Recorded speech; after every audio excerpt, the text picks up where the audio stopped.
annonceurs, chefs d'entreprise et autres. Bref, population d'ici et d'ailleurs, cet espace vous est réservé pour la promotion de vos produits et activités. Non seulement en français, mais aussi en fond, Ditamari, Fulfulde, Batonou, Dendi. À vous le choix. Pour en savoir plus, veuillez nous contacter au numéro suivant 97 64 79 91 ou 97 17 51 35. Il aurait pu faire partie de cette 9e législature au titre du bloc républicain. Malheureusement, à la veille des élections, ce qu'on pourrait appeler le Atineo Gate est tombé et l'a rasé de la liste BR. Depuis ce moment, il ne fait plus d'apparition physique. Il reste derrière, soutient, sponsorise, soutient tous les mouvements, les sorties, les partis qui se réclament du président de la République, le président Talon. Pour fouetter l'actualité nationale, nous avons pu mettre la main sur le cas BR, Corneille, Odele, Atineo. Avec lui, nous allons évoquer le cas de sa double nationalité supposée. Nous allons parler du discours du chef de l'État. Nous allons évoquer la santé de son parti. Nous allons voir avec lui comment son parti, le BR, se prépare pour la présidentielle, ou du moins les élections générales à venir. Comme vous en doutez, je le répète, il s'agit de M. Corneille Atineo. Et je dois dire la députée, vous ne l'avez pas été, donc je dirais simplement M. Atineo, bonjour. Bonjour, monsieur le journaliste. Vous étiez certainement au festival We Love AI hier. Oui, naturellement, vous savez que c'est des événements à ne pas passer. Et surtout qu'on a des enfants jeunes à la maison, tout le monde a envie d'y participer. Vous êtes jeune, vous aussi, monsieur? Je suis jeune, mais quand même pas aussi jeune. J'ai mon garçon qui a déjà 20 ans. Donc, Je l'ai su parce que notre entretien aurait dû se tenir dans la matinée. J'ai compris que, comme vous et moi, je faisais partie de la partie. Et je faisais partie du moins des jeunes qui étaient là. Je ne suis pas vieux non plus. Et mes filles étaient aussi à mes côtés. C'est une belle fête. Il faut avouer que moi, je suis rentré à 6 h du matin. Donc, je voulais récupérer un peu toutes mes excuses. Sinon, on aurait pu faire cette émission depuis 11 h. Très bien. Pour revenir à nos moutons, comme on le dit, vous avez suivi le chef de l'État récemment au Palais des Gouverneurs. Vous avez écouté son discours. On y voit un homme qui met en priorité le développement, bien avant même la démocratie et les conseillers politiques. Cela ne vous fait-il pas peur?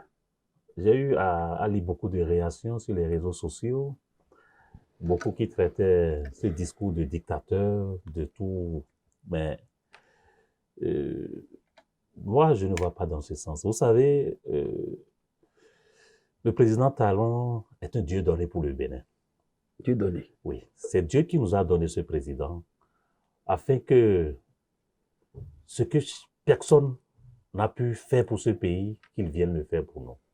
Et tenez-vous bien, monsieur le journaliste, vous imaginez un président qui se donne corps et âme pour donner une vision à son pays sur le plan international.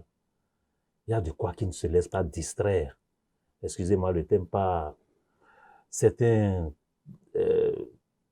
soi-disant opposants qui ne veulent pas... des opposants. Ils sont opposés à lui. Oui, ils sont opposés à lui et qui ne veulent vraiment pas voir la réalité sur le terrain. Vous savez, je pense que ce n'est pas des choses qui sont cachées. Hein? Nous voyons tout ce que le président Talon fait aujourd'hui pour le Bénin. Et quand je dis, c'est un discours d'un président charismatique qui a vraiment une vision pour son pays. Il ne faudrait pas qu'il se laisse distraire par ses opposants qui sont tout le temps là à réclamer des choses qui vont nous arrêter, qui vont lui faire perdre le temps. Oui, on ne peut pas faire le développement et tout en étant un leader, un champion en démocratie en Afrique, comme nous l'avons toujours été au Bénin. On ne peut pas. Mais qui vous dit qu'au Bénin, il n'y a pas la démocratie? Il y a la démocratie au Bénin. Nous sommes bel et bien un pays démocrate. Et on peut toutefois, faisant la démocratie, évoluer dans le développement. Et je pense que c'est ce que le président Talon a essayé de passer comme message. Et vous savez, vous donnez le meilleur de vous-même, monsieur le journaliste. Vous avez des enfants, d'accord? Et vous essayez de faire sortir le nom Taku, excusez-moi. Oui. D'accord? Et parmi vos enfants, il y a d'autres qui pensent que c'est pas la bonne méthode de le faire. Et vous essayez de leur expliquer que non, Taku doit être un nom qui doit être révélé dans le monde entier. Je veux que le nom Taku soit connu du monde entier. Mais si l'enfant ne veut pas comprendre, arrivez à moi, vous tapez sur la table pour lui dire arrêtez, ne me distrait pas. J'ai un objectif. Et je vais aller au bout de cet objectif. Donc, je pense que c'est juste le message que le président Talon essaie de faire passer. C'est un jusqu'au boutiste, vous le savez mieux que moi. Donc, mais est-ce qu'il est en train de réveiller le Bénin? Moi, je peux vous dire à 100% oui, parce que je vais vous conter une petite histoire, si vous permettez. Avec plaisir. Moi, je suis parti du Bénin en 2002, officiellement. Oui. J'étais pour une destination allemande. Et je me rappelle bien comme hier, en 2006, j'étais dans un club noir. Qu'est-ce que vous appelez club noir? Bon, dans un disco de nous les Blacks, comme on le dit en Europe. Oui. On était un mélange de Nigérians, Togolais, Béninois et ainsi de suite. Donc, chacun se présentait. Et moi, j'ai dit, je viens du Bénin. Mais c'était une honte. Excusez-moi, peut-être c'est un peu fort. Mais c'était une honte parce que... Déjà que le pays... je vous dis, était petit, mais personne ne connaissait le Bénin. Et il fallait que j'explique le Bénin. Sinon, je localise mon pays par rapport au petit Togo d'un côté, ou le Nigeria. Vous dites que le Bénin est entre le Nigeria et le Togo. Et vous voulez me dire qu'avec ça, le Bénin était connu. Mais aujourd'hui, je suis fier de... Parce que moi, je suis un pigeon voyageur, je voyage beaucoup. Mais je suis fier de dire aujourd'hui, je suis béninois. Parce qu'on n'a plus besoin de décrire où se situe le Bénin sur le plan géographique. Quel miracle le président Talon a-t-il fait pour que, depuis les années 60, ce label Bénin n'avait pas pu être révélé au monde? C'est aujourd'hui que cela est fait. Selon vous, quel est le gris-gris qu'il a? Est-ce qu'on doit parler de gris-gris? Comme je l'avais dit au début, je vous ai dit, le président Talon est juste un président de vision. C'est un monsieur qui a vraiment de la vision pour son pays. Et moi, je pense que qu'est-ce qui fait qu'on connaît un pays? Je prends juste un petit exemple. Vous savez que tous autant que nous sommes, nous adorons le foot, par exemple. Et quand on parle de Lionel Messi, de Mbappé, de Cristiano et tout cela dont j'en passe, c'est pas parce que leur pays respectif a eu à faire quelque chose d'extraordinaire. C'est parce que c'est des stars. Oui. Et vu que nous aimons tous le foot, à travers le foot, tous ces pays, ont été révélés, par exemple. Oui. Et aujourd'hui, vous savez mieux que moi que le football béninois, même s'ils ne sont pas encore au final, oui. Au standard des autres, mais quand même, on sait que c'est le Bénin qui a éliminé, par exemple le Maroc. Oui. C'est des choses terre à terre qui révèlent un pays. Et déjà on dit, mais ça c'est quel pays? Le Bénin qui a éliminé le Maroc. C'est juste un exemple. Le Grand Maroc. Le Grand Maroc. Donc c'est juste un exemple parmi tant d'autres que j'ai juste voulu vous donner.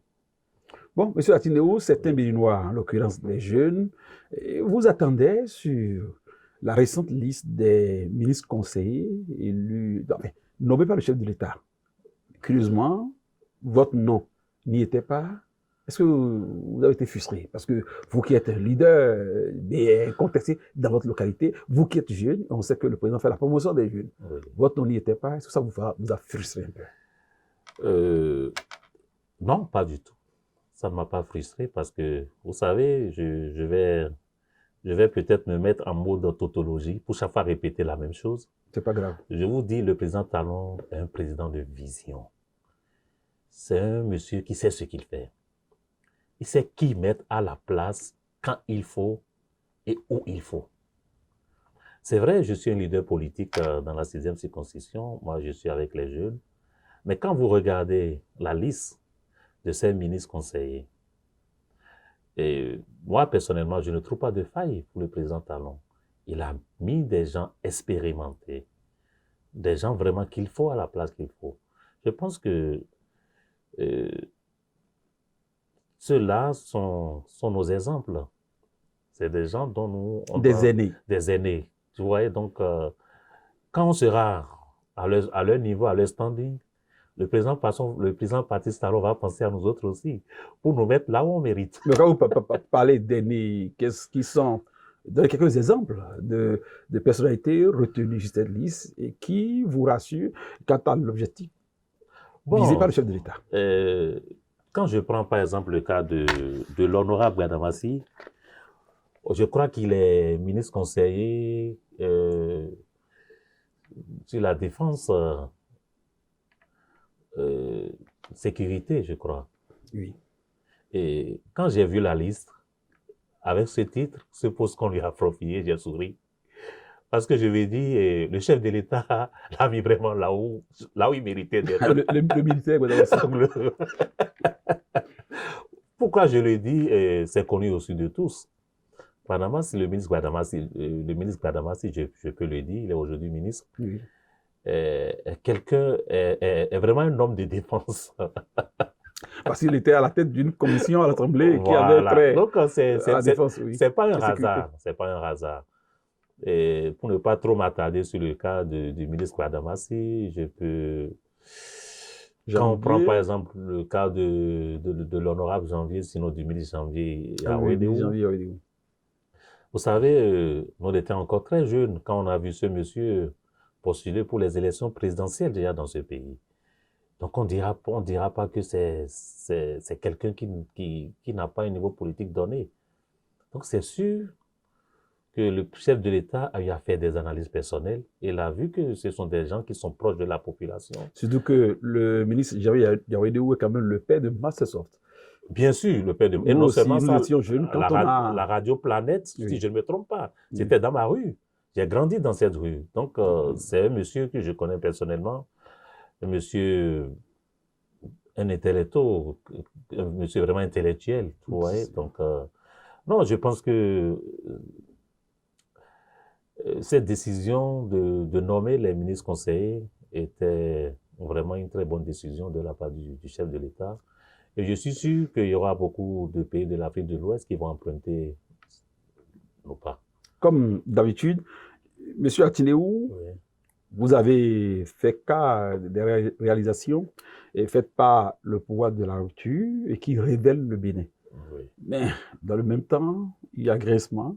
Les populations, les Béninois estiment qu'ils ne mangent pas suffisamment, alors que dans le même temps, le président prône et votre parti, le BR, est l'un des chevaux de bataille dans cette affaire de retournement social. Où en sommes-nous? Pour vous qui avez voyagé, vous qui n'avez pas faim, et qui voyez d'autres avoir faim à cause de vous, ou surtout cette affaire de retournement social? C'est à quel niveau? Je souris parce que c'est une question qui vient souvent. Et monsieur le journaliste, je pense que là où vous êtes, j'espère que au moins vous n'avez pas faim.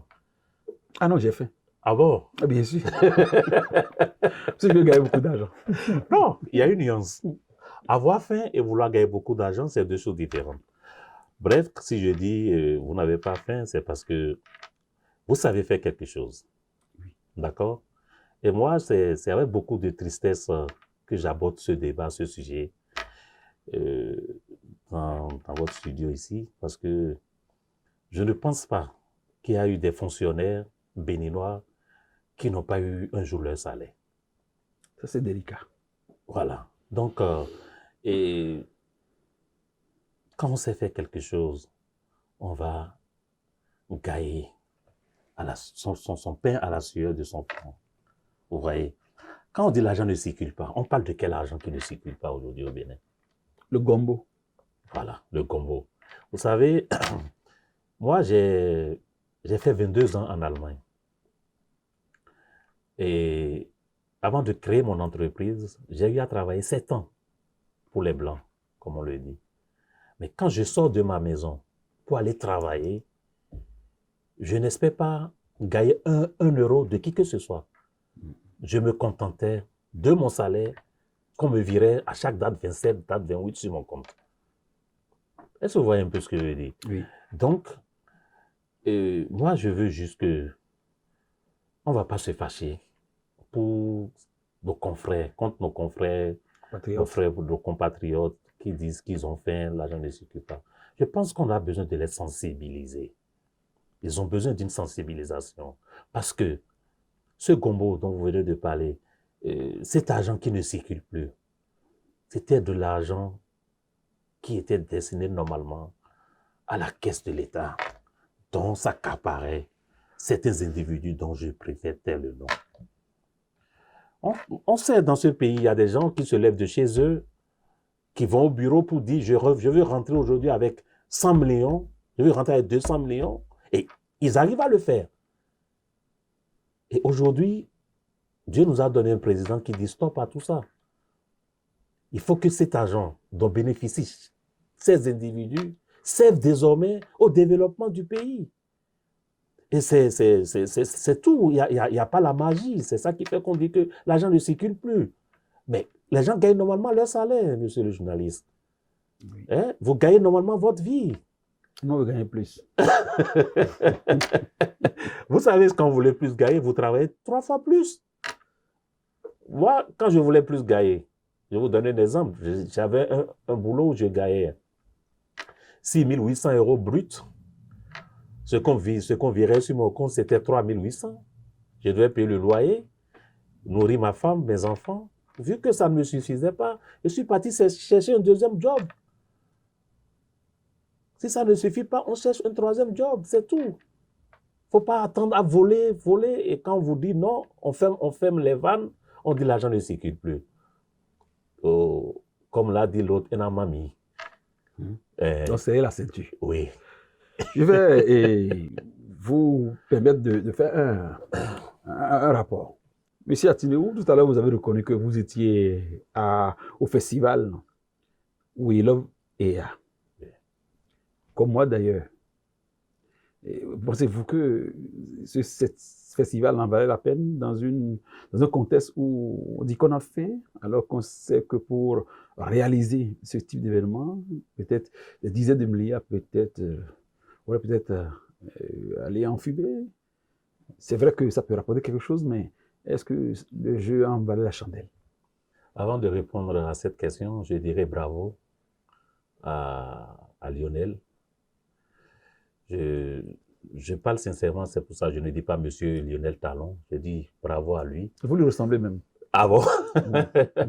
Donc, je dirais, si on pouvait avoir 10 autres Lionel Talon qui pouvaient avoir la même vision d'organiser de ces genres de spectacles, de festivals, le Bénin serait 1000 fois plus révélé.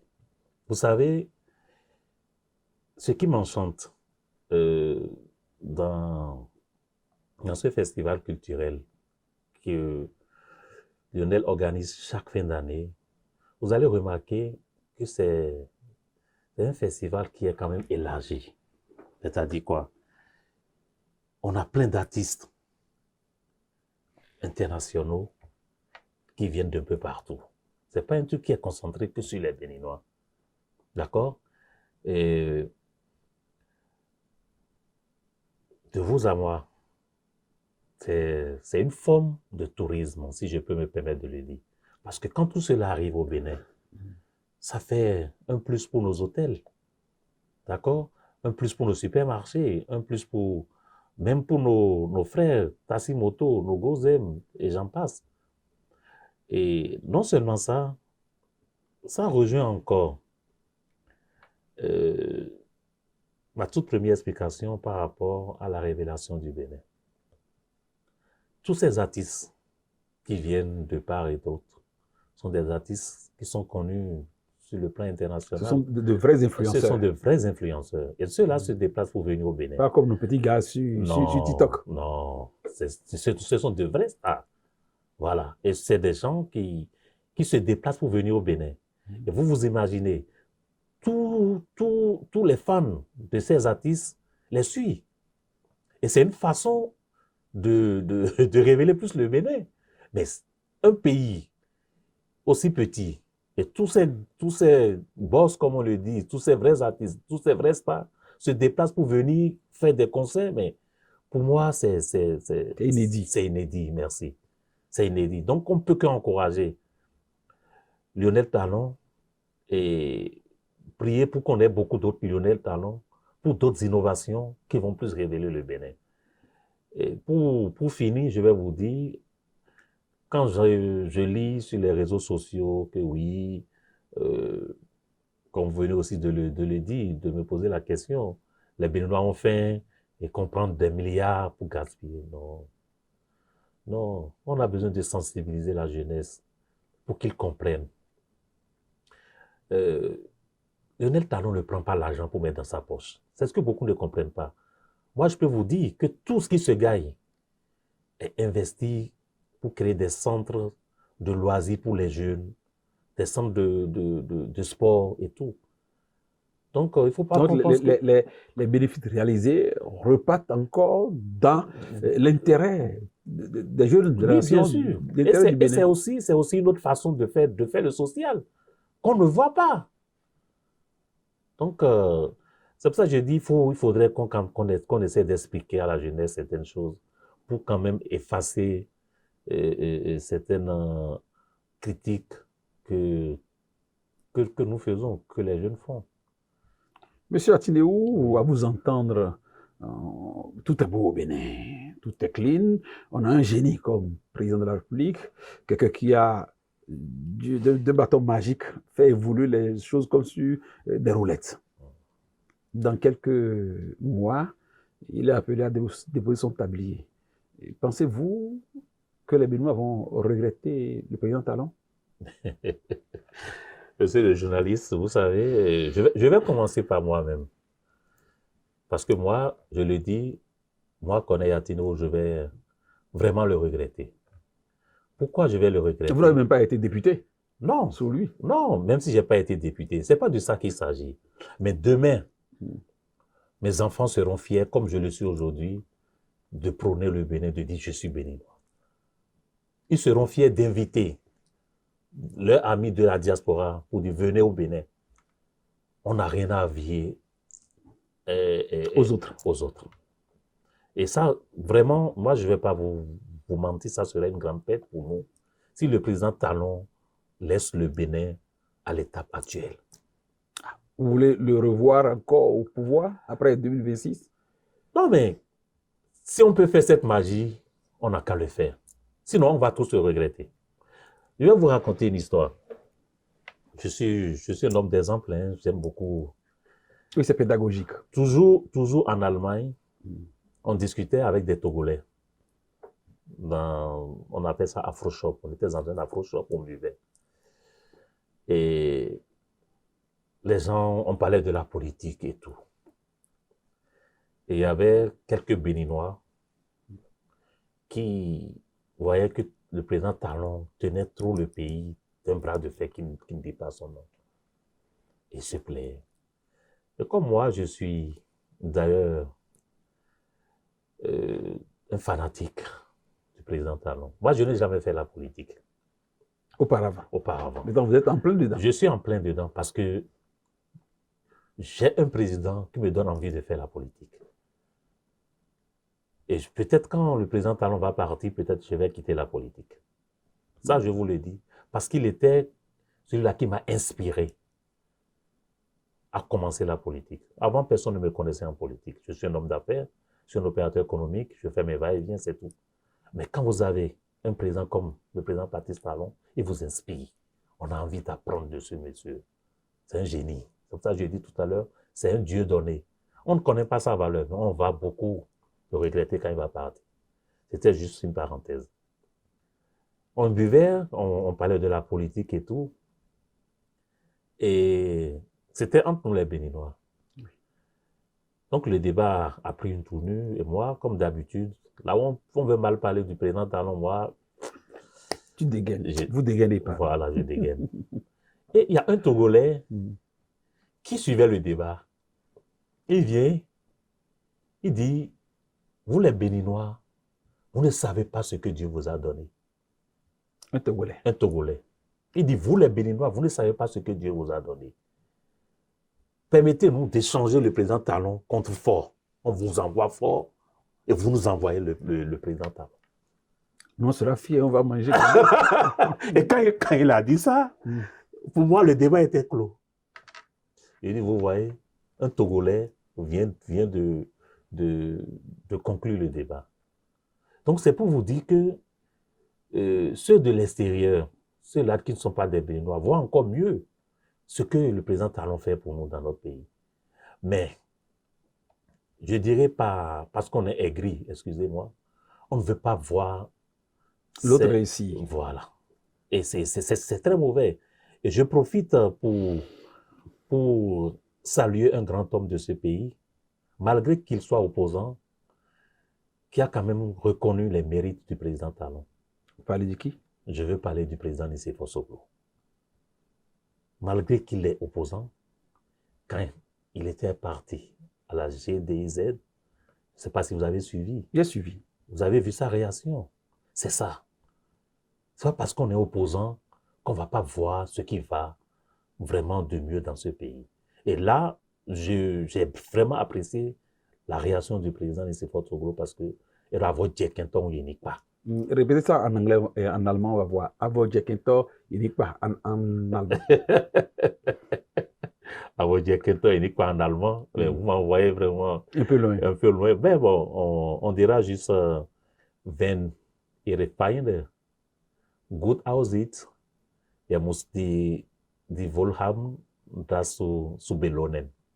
C'est super. Je n'ai rien compris, mais c'est bon. Ça veut dire, même si votre ennemi est bien habillé, ayez le courage de lui dire, waouh, vous êtes bien habillé. Merci. Et je ne vais pas vous laisser partir sans évoquer le cas de votre problème de nationalité. Est-ce que vous pouvez toujours figurer sur une liste à une élection? Parce qu'il y en a qui viennent. C'est vrai que ce problème de nationalité a été un choc. Ça a été un choc pour moi et pour toute ma famille d'ailleurs. Et je vais profiter de ça pour remercier le président de mon parti. Je veux nommer le président Abdoulaye Biotchane, qui était le seul, je le dis, il était le seul à me consoler dans ce moment très, très, très difficile que j'ai eu à traverser. C'était la première fois que le président Abdoulaye Biotchane m'appelle. On a eu à passer au moins 15 minutes à 16 minutes au téléphone. Et ça n'a pas suffi. Il m'a donné rendez-vous au bureau. Je suis parti et il m'a beaucoup conseillé. Et je peux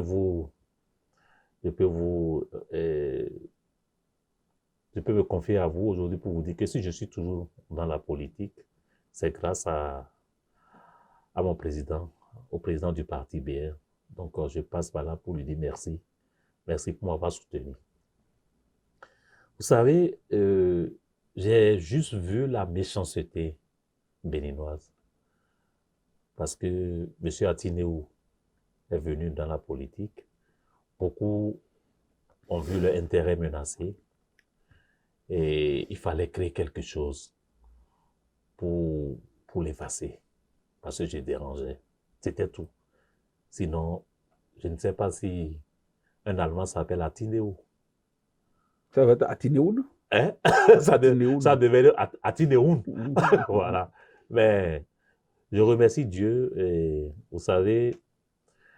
Dieu ne laisse jamais ses enfants. Je suis très croyant. J'ai rien fait pour régler le problème, mais bizarrement, en janvier 2024, heureusement, Dernier, oui, j'ai un ami qui m'a envoyé une loi qui a été votée à l'Assemblée allemande, où ils appellent ça assemblée aussi. le Bundestag, où ils ont voté une loi sur la double nationalité. J'ai dit quoi? Il dit oui, je te l'ai envoyé parce que tu étais dans le cas. Depuis avril 2024, ce problème, Dieu merci, a été complètement résolu en Allemagne. Et je pense que le président Talon a promulgué aussi la loi sur la nationalité ici. Donc aujourd'hui, ce problème n'est plus d'actualité. On espère que nos détracteurs n'iront pas chercher autre chose. D'ailleurs, je suis clean. C'est parce qu'ils n'avaient rien d'autre sur moi qu'ils sont allés chercher ce problème de nationalité. Mais la nature l'a réglé déjà. Très bien, nous sommes déjà à la fin de notre entretien. Nous sommes à l'orée d'une nouvelle année. Non seulement on attend de vous vos voeux, mais est-ce que vous avez un message à l'endroit de cette jeunesse que vous portez si bien et qui vous aime aussi? Je ne saurais finir sans d'abord formuler mes vœux les plus sincères au Père de la Nation, au président, son Excellence Athanase Guillaume Talon. Je lui souhaite vraiment la longévité et que Dieu le comble de beaucoup plus de courage. Parce que nous savons tous ce qu'il a traversé cette année. Et on va prier, on a eu à prier, on continuera de prier. Il faut que le président Patrice Talon sache que c'est Dieu qui l'a sauvé et qui a sauvé le Bénin. Vous savez de quoi je parle, je ne vais pas rentrer dans les détails. Et il faut qu'il soit fort parce que nous, ses enfants, on a besoin de lui pour continuer le développement de ce pays. Je lui souhaite vraiment plein de santé et que l'année 2025 soit une meilleure année pour lui et pour nous tous. Je profite pour saluer tous les jeunes de la 6e circonscription qui ont toujours cru en moi, qui m'ont toujours soutenu, pour leur dire que l'année sera une très bonne année pour nous tous et que Dieu veille sur chacun de nous. Je vous souhaite aussi par anticipation bonne et heureuse année à vous et à votre team. Votre mot à l'endroit de la jeunesse en général? Non, voilà, à l'endroit de la jeunesse, qu'est-ce que je dirais? Je vais demander à cette jeunesse de rester plus éveillée. Aujourd'hui, la jeunesse a compris. La jeunesse a compris que il ne peut plus se laisser manipuler. Donc, je vais demander à cette jeunesse de rester plus éveillée et de ne surtout plus se laisser distraire par ceux-là qui ne veulent pas voir le développement de ce pays. Parce que le développement de ce pays nous concerne tous. Aujourd'hui, nous devons être fiers de ce qui se passe dans notre pays. Nous devons être fiers de rapporter ça à l'extérieur quand on voyage. Donc, il faudrait plus qu'on se laisse distraire par ces opposants qui ne veulent pas reconnaître les merveilles que le président Patrice Talon est en train de faire pour ce pays.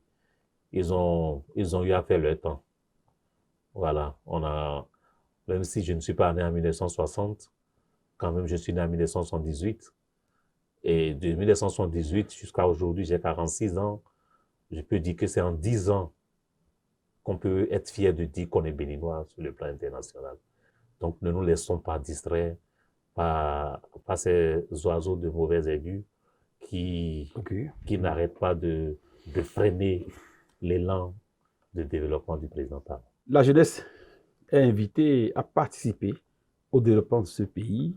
Il n'y aura plus d'excuses. Le développement, ce n'est plus une affaire du président Talon, lui seul, mais une affaire nationale. Monsieur Atineou a reçu la grâce de Dieu. Il avait été recalé dans le cadre des législatives dernières par cette affaire de nationalité. Aujourd'hui, grâce à la Providence, il lui est permis maintenant de jouir de sa double nationalité. Il a félicité par ailleurs Lionel Talon pour l'initiative qui révèle davantage le Bénin, comme il l'a souligné. Nous n'avons pas la prétention d'avoir dit qu'on a touché à tous les sujets de l'actualité. Mesdames, Messieurs, c'est la fin de l'année et par ma voix, toute la rédaction du groupe Le Mémoire Libéré vous adresse ses meilleurs voeux. Gardons-nous bien, prions, croyons et tout nous sera beau. Je vous remercie et merci de continuer de suivre BLTV.